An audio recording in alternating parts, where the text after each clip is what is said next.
माँ के आंसू। राधा बहन का इकलौता बेटा अमेरिका में रहता था। एक दिन राधा बहन का किराएदार कहता है, अरे माँ जी अकेली बैठी रहती हैं, बेटे के पास क्यों नहीं चली जाती? अरे कैसे चली जाऊं? नई नई शादी हुई है, अभी तो थोड़ा बहू के साथ समय बिताएगा, तभी तो दोनों के बीच समझ बढ़ेगी ना। अरे कैसी बात कर रही हैं माँ जी, समझ बढ़ाने के लिए 5 साल काफी होते हैं। 5 साल की शादी को कोई नई शादी नहीं कहता। हाँ वो तो है। आया था पिछले साल उसका फोन, पूछ रहा था कैसी हो, पर अब तो काफी साल हो गए, कोई फोन भी नहीं आता। तभी फोन की बेल बजती है। लो 100 साल की उम्र है, आ गया मेरे मयंक का फोन। अच्छा कैसे पता कि ये फोन उसी का है?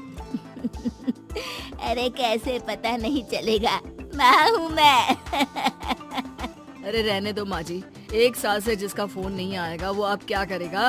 होता भी वही है। फोन पर मयंक है। कैसी हो माँ? अरे बेटा तेरी आवाज सुन ली, अब तो मौत भी क्यों ना आ जाए, बहुत याद आती है बेटा। माँ मैं वो ऑफिस में था। अच्छा माँ वो रीना बोल रही थी कि तुम अकेली रहती हो इंडिया में, वो ठीक नहीं है। अब बुजुर्ग भी तो हो रही हो, अकेले पकाना खिलाना, वो चाह रही है कि अब तुम यहीं आ जाओ, हम लोग साथ रहते हैं ना। राधा बहन की आंख से पानी गिरने लगता है। वो कुछ नहीं बोल पाती। माँ हेलो, सुन रही हो ना माँ? हाँ बेटा तेरे साथ रहूंगी, सुबह शाम तुझे देखूंगी, और क्या जीवन में है तेरे पापा के जाने के बाद। तभी बीच में बेटा माँ को रोक देता है। हाँ हाँ ठीक है माँ, तो मैं आता हूँ अगले हफ्ते तुम्हें लेने के लिए। राधा बहन को तो मानो बुढ़ापे में किसी ने पंख दे दिए हो। उड़ी जा रही थी पूरे मोहल्ले में। अरे वो मयंक आ रहा है, अब तो अमेरिका जा रही हूँ मैं, वहीं रहूंगी। अच्छा है मौसी, आपका जीवन देखकर तो मुझे भी रोना आ जाता था। कोई बात नहीं मौसी, देर से ही सही सब अच्छा होने वाला है अब। राधा बहन दौड़ दौड़ कर सामान ला रही थी। अरे इतना सामान तो 2 साल में भी कभी नहीं खरीदा जो 2 दिन में लिए जा रही हो मौसी। अरे बेटा आ रहा है ना अमेरिका से। अच्छा तो पकवान बनाने की तैयारी चल रही है? हाँ बिल्कुल, उसको बेसन के लड्डू बहुत पसंद है। रात भर भूनना तलना ये सब प्रोग्राम चलता रहता है राधा बहन के घर में। और फिर वो दिन भी आ जाता है जब बेटा घर आता है। कौन? माँ मैं मयंक, ये घर का क्या हाल बना रखा है, न सफाई न धुलाई, कैसा लग रहा है ये घर? घर तो ऐसा ही था बेटा, हमेशा से, बस तू थोड़ा कमजोर लग रहा है। क्या हुआ बेटा? ये कमजोर नहीं फिट होता है माँ। वैसे और बता क्या हाल है तेरे? बेटे के मुंह से हाल पूछने का अंदाज भले ही फॉर्मेलिटी वाला हो, लेकिन राधा बहन की आंख फिर भर आती है। अरे यार ये तुम्हारी हर बात पर रोने की आदत न जाने कब जाकर खत्म होगी। सही कहती है रीना तुम्हारे लिए। रीना बहू क्या कहती है मेरे लिए? यही के बस यही एक आदत है तुम्हारी माँ की, इमोशनल ब्लैकमेल। अरे यार अब इसमें रोने की क्या बात है? ना कुछ नहीं, बहुत दिन बाद तो घर आया ना तो क्या रोएगी? हाँ क्यों? अच्छा ये ले, तेरे लिए रात भर बैठकर ये बेसन के लड्डू बनाए हैं, और ये अचार तुझे बहुत पसंद है ना?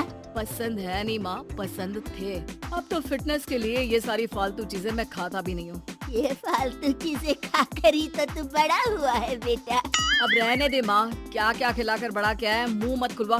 कौन देशी घी में शक्कर डालकर पराठे के साथ खाता है? वो तो तुझे पसंद थे ना बेटा, तभी तो बनाती थी, नहीं बनाती थी तो रोता था तू। अरे तो रोने देती ना माँ, अब सारी समस्या उसी खाने से है शरीर में। वो तो भला हो रीना का जो हेल्दी डाइट देकर सब मेंटेन कर रही है। राधा बहन बेटे की आने की खुशी में इतनी दीवानी थी कि उसे बेटे के बात का अंदाज और लहजा समझ में नहीं आ रहा था।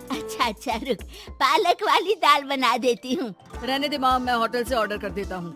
इतने साल बाद होटल का खाना, माँ के खाने की याद नहीं आती थी। अरे माँ फिर इमोशनल डायलॉग, प्लीज माँ। अच्छा सुन, बहुत कम वक्त है हम लोगों के पास, जल्दी जल्दी सारी पैकिंग कर ले। और हाँ इस घर को बेचना होगा। कैसी बात कर रहा है, तेरे पापा और मैंने एक एक पाई जोड़कर इस मकान को बनाया था।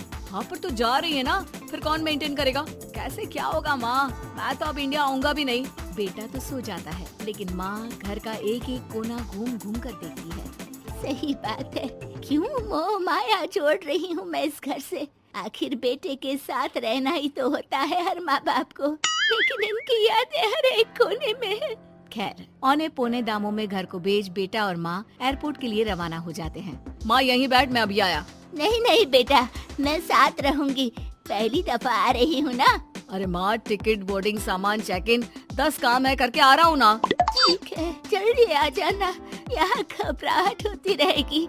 बेटा माँ को समझाकर चला जाता है। माँ बैठी रह जाती है लेकिन बेटा आता ही नहीं। एयरपोर्ट के लोग बताते हैं कि इस नाम का लड़का तो कब का अमेरिका की फ्लाइट लेकर उड़ चुका है। माँ किसी तरह अपने बीके हुए मकान में ही आ जाती है। मुझे कुछ दिन रहने दो, पता नहीं क्या हुआ, हो सकता है कोई मजबूरी हो बेटे की। नया मकान मालिक कहता है, अरे माँ जी, कमरा तो मैं आपको दे दूँ, पर भाड़े का क्या? पति की पेंशन भी है भैया। ठीक है, आप आराम से रहिए, लेकिन एक बात बताइए, आप किसी रिश्तेदार के घर क्यों नहीं चली जाती? अरे कैसी बात कर रहे हैं आप, मेरा बेटा कभी भी आ सकता है। अगर मैं उसे यहाँ नहीं मिली तो